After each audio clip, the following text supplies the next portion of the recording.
메밀꽃 필 무렵. 이호서. 여름장이란 애당초에 글러서 해는 아직 중천에 있건만 장파는 벌써 쓸쓸하고 더운 햇발이 버려놓은 전 휘장 밑으로 등줄기를 훅훅 볶는다. 마을 사람들은 거의 돌아간 뒤여 팔리지 못한 나무꾼패가 길거리에 궁깃거리고들 있으나 석유병이나 받고 고깃말이나 사면 족할 이 축들을 바라고 언제까지든지 버티고 있을 법은 없다. 칩칩스럽게 날아드는 파리떼도 장난꾼 각다기들도 귀찮다. 얼근뱅이어 왼손잡이인 트팀전의 허생어는 기어이 동업에 조선달을 낚구어 보았다. 그만 거둘까? 잘 생각했네. 봉평장에서 한 번이나 흐뭇하게 사본 일이 있었을까? 내일 대화장에서나 한몫 벌어야겠네. 오늘 밤은 밤을 새서 걸어야 될걸. 달이 뜨렸다. 절렁절렁 소리를 내며 조선달이 그날 산 돈을 따지는 것을 보고 허생어는 말뚝에서 넓은 휘장을 걷고 버려놓았던 물건을 거두기 시작하였다. 무명필과 주단바리가 두 고리짝에 꼭 찼다. 멍석 위에는 천조각이 어수선하게 남았다. 다른 축들도 벌써 거의 전들을 걷고 있었다. 약바르게 떠나는 패도 있었다. 어물장수도, 땜장이도, 엿장수도, 생강장수도 꼴들이 보이지 않았다. 내일은 진부와 대화의 장이 선다. 축들은 그 어느 쪽으로든지 밤을 새며 6, 70리 밤길을 타박거리지 않으면 안 된다. 장파는 잔치 뒤마당같이 어수선하게 벌어지고 술집에서는 싸움이 터져 있었다. 주정꾼 욕지거리의 석격의 집에 앙칼진 목소리가 찢어졌다. 장날 저녁은 정해놓고 계집의 고함 소리로 시작되는 것이다. 생원 시침을 때도 다 안 해. 충주집 말야. 계집 목소리로 문득 생각난 듯이 조선달은 피죽이 웃는다. 화중지병이지. 연소패들을 적수로 하고야 대거리가 돼야 말이지. 그렇지도 않을걸. 축들이 사족을 못 쓰는 것도 사실은 사실이나 아무리 그렇다곤 해도 왜 그 동이 말일세. 감쪽같이 충주집을 후린 눈치거든. 무어 그 애숭이가? 물건 가지고 낚았나 보지. 착실한 녀석인 줄 알았더니 그 길만은 알 수 있나? 국리 말고 갑옷에나 그려. 내 한턱 씀새. 그다지 마음이 당기지 않는 것을 쫓아갔다. 허생원은 계집과는 연분이 멀었다. 얼근뱅이 상판을 쳐들고 대어설 숫기도 없었으나 계집편에서 정을 보낸 적도 없었고 쓸쓸하고 뒤틀린 반생이었다. 충주집을 생각만 하여도 철없이 얼굴이 붉어지고 발밑이 떨리고 그 자리에 소스라쳐버린다. 충주집 문을 들어서 술좌석에서 짜장 동이를 만났을 때에는 어찌된 서슬엔지 발끈 화가 나버렸다. 상의에 붉은 얼굴을 쳐들고 제법 계집과 농탕 치는 것을 보고서야 견딜 수 없었던 것이다. 녀석이 제법 난질꾼인데 꼴싸납다. 머리에 피도 안 마른 녀석이 낮부터 술 처먹고 계집과 농탕이야. 장돌뱅이 망신만 시키고 돌아다니누나. 그 꼴에 우리들과 한몫 포자는 셈이지. 동이 앞에 막아서면서부터 책망이었다. 걱정도 팔자요 하는 듯이 빤히 쳐다보는 상기된 눈망울에 부딪힐 때 얼결김에 따기를 하나 갈겨주지 않고는 베길 수 없었다. 동이도 화를 쓰고 팩하고 일어서기는 하였으나 허생어는 조금도 동색하는 법 없이 마음먹은 대로는 다 짓거렸다. 어디서 주워먹은 선머슴인지는 모르겠으나 내게도 압이 엄히 있겠지? 그 사나운 꼴 보면 마음 좋겠다. 장사란 탐탁하게 해야 되지 계집이 다 무어야. 나가거라 냉큼 꼴 치워. 그러나 한마디도 대거리하지 않고 하염없이 나가는 꼴을 보려니 도리어 측은히 여겨졌다. 아직 두 서름서름한 사이인데 너무 과하지 않았을까 하고 마음이 섬찟해졌다. 주제도 넘지 같은 술손님이면서도 아무리 점다고 자식 낳게 된 것을 붙들고 치고 닦아셀 것은 무어야 원. 충주집은 입술을 쭝긋하고 술 붓는 솜씨도 거칠었으나 젊은 애들한테는 그것이 약이 된다고 하고 그 자리는 조선달이 얼버무려 넘겼다. 너 녀석한테 반했지? 애숭이를 빨면 죄된다. 한참 법석을 친 후이다. 담도 생긴 데다가 웬일인지 흠뻑 취해보고 싶은 생각도 있어서 허생어는 주는 술잔이면 거의 다 들이켰다. 건아의 짐을 따라 계집 생각보다도 동이의 뒤질이 한결같이 궁금해졌다. 내 꼴의 계집을 가로채서는 어떡할 작정이었누 하고 어리석은 꼬락서니를 모질게 책망하는 마음도 한편에 있었다. 그렇기 때문에 얼마나 지난 뒤인지 동희가 헐레벌떡거리며 황급히 부르러 왔을 때에는 마시던 잔을 그 자리에 던지고 정신없이 허덕이며 충주집을 뛰어나간 것이었다. 생원 당나귀가 발을 끊고 야단이에요. 각닭이들 장난이지 피런코. 짐승도 짐승이려니와 동희의 마음씨가 가슴을 울렸다. 뒤를 따라 장판을 다름질하려니 거슴츠레한 눈이 뜨거워질 것 같다. 불악스런 녀석들이라 어쩌는 수 있어야죠. 나귀를 몹시 구는 녀석들은 그냥 두지는 않을걸.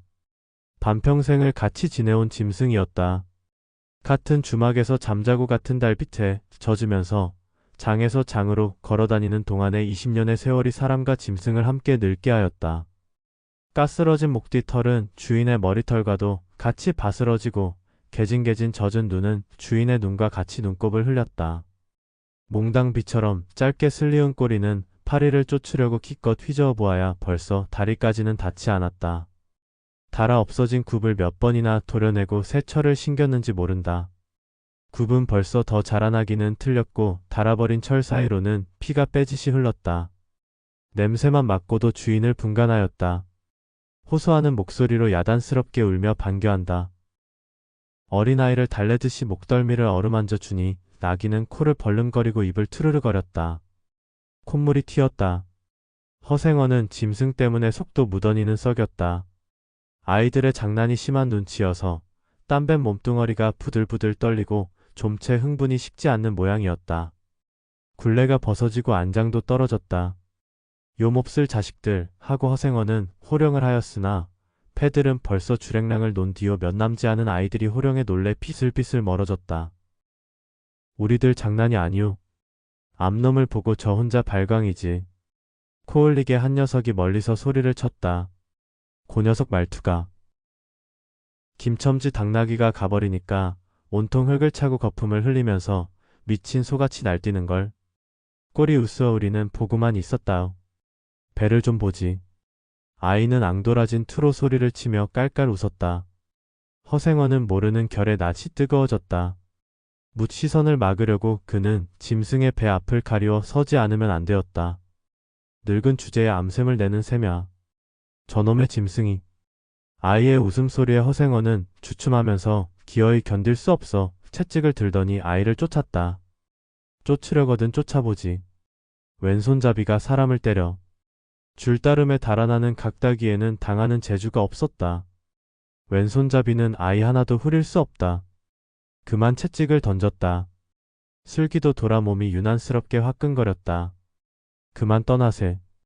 녀석들과 어울리다가는 한이 없어. 장판의 각다기들이란 어른보다도 더 무서운 것들인걸. 조선달과 동희는 각각 제 나귀의 안장을 얹고 짐을 싣기 시작하였다. 해가 꽤 많이 기울어진 모양이었다. 트팀전 장도리를 시작한 지 20년이나 되어도 허생어는 봉평장을 빼놓은 적은 드물었다. 충주 제천 등의 이웃군에도 가고 멀리 영남 지방도 헤매기는 하였으나 강릉쯤에 물건 하러 가는 외에는 처음부터 끝까지 군내를 돌아다녔다. 닷새만큼 시계 장날에는 달보다도 확실하게 면에서 면으로 건너간다. 고향이 청주라고 자랑삼아 말하였으나 고향에 돌보러 간 일도 있는 것 같지는 않았다. 장에서 장으로 가는 길에 아름다운 강산이 그대로 그에게는 그리운 고향이었다. 반날 동안이나 뚜벅뚜벅 걷고 장터 있는 마을에 거의 가까웠을 때 거친 나귀가 한바탕 우렁차게 울면 더구나 그것이 저녁녘이어서 등불들이 어둠 속에 깜빡거릴 무렵이면 늘 당하는 것이건만 허생어는 변치 않고 언제든지 가슴이 뛰놀았다. 젊은 시절에는 알뜰하게 벌어 돈푼이나 모아본 적도 있기는 있었으나 읍내의 백중이 열리네 호탕스럽게 놀고 투전을 하고 하여 사흘 동안에 다 털어버렸다. 나귀까지 팔게 된 판이었으나 애끓는 정분에 그것만은 이를 물고 단념하였다. 결국 도로 아미타불로 장도리를 다시 시작할 수밖에 없었다. 짐승을 데리고 읍내를 도망해 나왔을 때에는 너를 팔지 않기 다행이었다고 길가에서 울면서 짐승의 등을 어루만졌던 것이었다. 빚을 지기 시작하니 재산을 모을 염은 당초에 틀리고 간신히 입에 풀칠을 하러 장에서 장으로 돌아다니게 되었다. 호탕스럽게 놀았다고는 하여도 계집 하나 후려보지는 못하였다. 계집이란 쌀쌀하고 매정한 것이었다. 평생 인연이 없는 것이라고 신세가 서글퍼졌다. 일신에 가까운 것이라고는 언제나 변함없는 한 필의 당나귀였다. 그렇다고는 하여도 꼭 한 번의 첫 일을 잊을 수는 없었다. 뒤에도 처음에도 없는 단 한 번의 괴이한 인연. 봉평에 다니기 시작한 젊은 시절의 일이었으나 그것을 생각할 정만은 그도 산 보람을 느꼈다. 달밤이었으나 어떻게 해서 그렇게 됐는지 지금 생각해도 도무지 알 수 없어. 허생원은 오늘 밤도 또 그 이야기를 끄집어내려는 것이다. 조선달은 친구가 된 일에 귀에 못이 박히도록 들어왔다. 그렇다고 실증을 낼 수도 없었으나 허생원은 시치미를 떼고 되풀이할 대로는 되풀이하고야 말았다. 달밤에는 그런 이야기가 격에 맞거든. 조선달 편을 바라는 보았으나 물론 미안해서가 아니라 달빛에 감동하여서였다. 이지러는 졌으나 보름을 갓 지난 달은 부드러운 빛을 흐뭇이 흘리고 있다. 대화까지는 80리의 밤길, 고개를 둘이나 넘고 개울을 하나 건너고 벌판과 산길을 걸어야 된다. 길은 지금 긴 산허리에 걸려있다. 밤중을 지난 무렵인지 죽은 듯이 고요한 속에서 짐승 같은 달의 숨소리가 손에 잡힐 듯이 들리며 콩포기와 옥수수 잎새가 한층 달에 푸르게 젖었다. 산허리는 온통 메밀밭이어서 피기 시작한 꽃이 소금을 뿌린 듯이 흐뭇한 달빛에 숨이 막힐 지경이다. 붉은 대궁이 향기같이 애잔하고 나귀들의 걸음도 시원하다. 길이 좁은 까닭에 세 사람은 나귀를 타고 외줄로 늘어섰다. 방울소리가 시원스럽게 딸랑딸랑 메밀밭계로 흘러간다. 앞장선 허생원의 이야기 소리는 꽁무니의 선동이에게는 확적히는 안 들렸으나 그는 그대로 개운한 제멋에 적적하지는 않았다.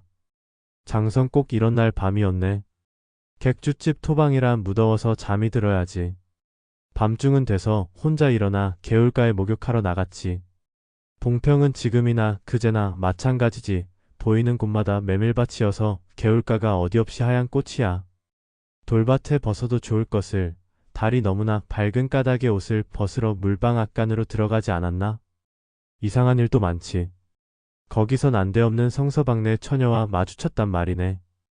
봉평서야 제일 가는 일색이 어찌 팔자에 있었나 보지. 아무렴 하고 응답하면서 말머리를 아끼는 듯이 한참이나 담배를 빨 뿐이었다. 구수한 자줏빛 연기가 밤 기운 속에 흘러서는 녹았다. 날 기다린 것은 아니었으나 그렇다고 달리 기다리는 논팽이가 있는 것도 아니었네. 처녀는 울고 있단 말야. 짐작은 되고 있으나 성서방네는 한창 어려워서 들고 날 판인 때였지. 한 집안일이니 딸에겐들 걱정이 없을 리 있겠나? 좋은 데만 있으면 시집도 보내련만 시집은 죽어도 싫다지. 그러나 처녀란 울 때같이 정을 끄는 때가 있을까? 처음에는 놀라기도 한 눈치였으나 걱정 있을 때는 누그러지기도 쉬운 듯해서 이럭저럭 이야기가 되었네 생각하면 무섭고도 기막힌 밤이었어. 제천인지로 주랭랑을 놓은 건 그 다음 날이렸지. 다음 장도막에는 벌써 온 집안이 사라진 뒤였네. 장판은 소문에 발끈 뒤집혀 오죽해야 술집에 팔려가기가 상수라고 처녀의 뒷공론이 자자들 하단 말이야. 제천 장판을 몇 번이나 뒤졌겠나. 허나 처녀의 꼴은 껌껌먹은 자리야. 첫날 밤이 마지막 밤이었지. 그때부터 봉평이 마음에 든 것이 반평생을 두고 다니게 되었네. 반평생인들 잊을 수 있겠나. 수 좋았지. 그렇게 신통한 일이란 쉽지 않어.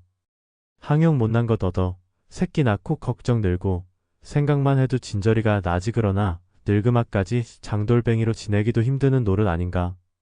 난 가을까지만 하고 이생겨와도 하직하려네. 대화쯤에 조그만 전방이나 하나 버리고 식구들을 부르겠어. 사시장천 뚜벅뚜벅 걷기란 여간이래야지. 옛 처녀나 만나면 같이나 살까? 난 거꾸러질 때까지 이 길 걷고 저 달 볼 테야. 산길을 벗어나니 큰 길로 튀어졌다. 꽁무니의 동이도 앞으로 나서 나귀들은 가로 늘어섰다. 총각도 젊겠다. 지금이 한창 시절이렸다. 충주집에서는 그만 실수를 해서 그 꼴이 되었으나 설계 생각 말게. 처천만해요. 되려 부끄러워요. 계집이란 지금 웬 제격인가요? 자나 깨나 어머니 생각뿐인데요. 허생원의 이야기로 실심의 한 끝이라 동의의 어조는 한풀 수그러진 것이었다. 아비 엄이란 말에 가슴이 터지는 것도 같았으나 제겐 아버지가 없어요. 피부치라고는 어머니 하나뿐인걸요. 돌아가셨나? 당초부터 없어요. 그런 법이 세상에. 생원과 선달이 야단스럽게 껄껄들 웃으니 동희는 정색하고 우길 수밖에는 없었다. 부끄러워서 말하지 않으려 했으나 정말이에요. 제천촌에서 달도 차지 않은 아이를 낳고 어머니는 집을 쫓겨났죠. 우스운 이야기나 그러기 때문에 지금까지 아버지 얼굴도 본 적 없고 있는 구장도 모르고 지내와요. 고개가 앞에 놓인 까닭에 세 사람은 나귀를 내렸다. 둔덕은 험하고 입을 벌리기도 대근하여 이야기는 한동안 끊겼다. 나귀는 건듯하면 미끄러졌다. 허생원은 숨이 차 몇 번이고 다리를 쉬지 않으면 안 되었다. 고개를 넘을 때마다 나이가 알렸다. 동이 같은 젊은 축이 끝이 없이 부러웠다. 땀이 등을 한바탕 쭉 씻어내렸다. 고개 너머는 바로 개울이었다. 장마에 흘겨버린 널다리가 아직도 걸리지 않은 채로 있는 까닭에 벗고 건너야 되었다. 고이를 벗어 띠로 등에 얽어매고 반 벌거숭이의 우스꽝스런 꼴로 물속에 뛰어들었다. 금방 땀을 흘린 뒤였으나 밤물은 뼈를 찔렀다. 그래 대체 기르긴 누가 기르고? 어머니는 하는 수 없이 의부를 얻어가서 술장사를 시작했죠. 술이 고줄해서 의부라고 전 망난이에요. 철 들어서부터 맞기 시작한 것이 하룬들 편한 날 있었을까? 어머니는 말리다가 체이고 맞고 칼부림을 당하고 하니 집골이 무엇겠소. 18살 때 집을 뛰쳐나서부터 잊으시죠. 총각 낯새로운 동이 묻어나다고 생각했더니 듣고 보니 딱한 신세로군. 물은 깊어 허리까지 찼다. 속 물살도 어지간히 센데다가 발에 채이는 돌멩이도 미끄러워 금시에 훌칠 듯하였다.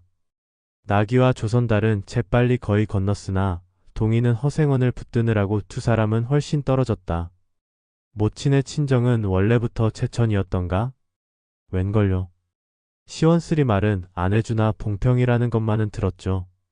봉평? 그래 그 아비성은 무엇이구? 알 수 있나요? 도무지 듣지를 못했으니까. 그렇겠지. 하고 중얼거리며 흐려지는 눈을 까물까물하다가 허생원은 경망하게도 발을 빗디뎠다. 앞으로 꼬꾸라지기가 바쁘게 몸째 풍덩 빠져버렸다. 허위적거릴수록 몸을 걷잡을 수 없어 동이가 소리를 치며 가까이 왔을 때에는 벌써 퍼그나 흘렀었다. 옷째 쫄딱 젖으니 물에 젖은 개보다도 참혹한 꼴이었다. 동이는 물속에서 어른을 해깝게 업을 수 있었다. 젖었다고는 하여도 여인 몸이라 장정 등에는 오히려 가벼웠다. 이렇게까지 해서 안 됐네. 내 오늘은 정신이 빠진 모양이야. 염려하실 것 없어요. 그래 모친은 아비를 찾지는 않는 눈치지. 늘 한번 만나고 싶다고는 하는데요. 지금 어디 계신가? 의부와도 갈라져서 제천에 있죠. 가을에는 봉평에 모셔오려고 생각 중인데요. 이를 물고 벌면 이럭저럭 살아갈 수 있겠죠. 아무렴 기특한 생각이야.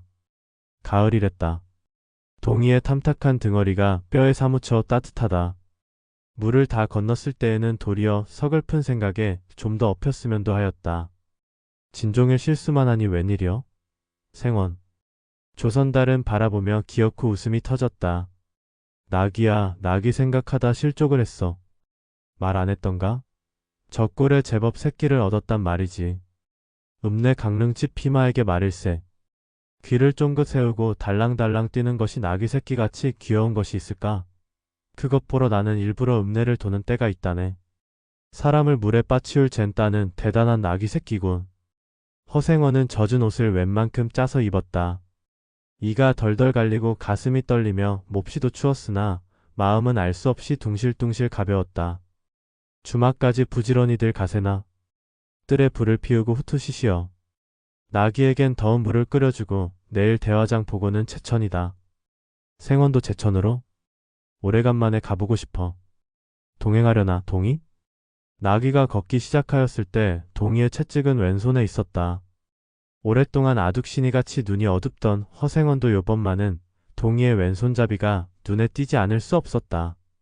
걸음도 해깝고 방울소리가 밤 벌판에 한층 청청하게 울렸다. 달이 어지간히 기울어졌다.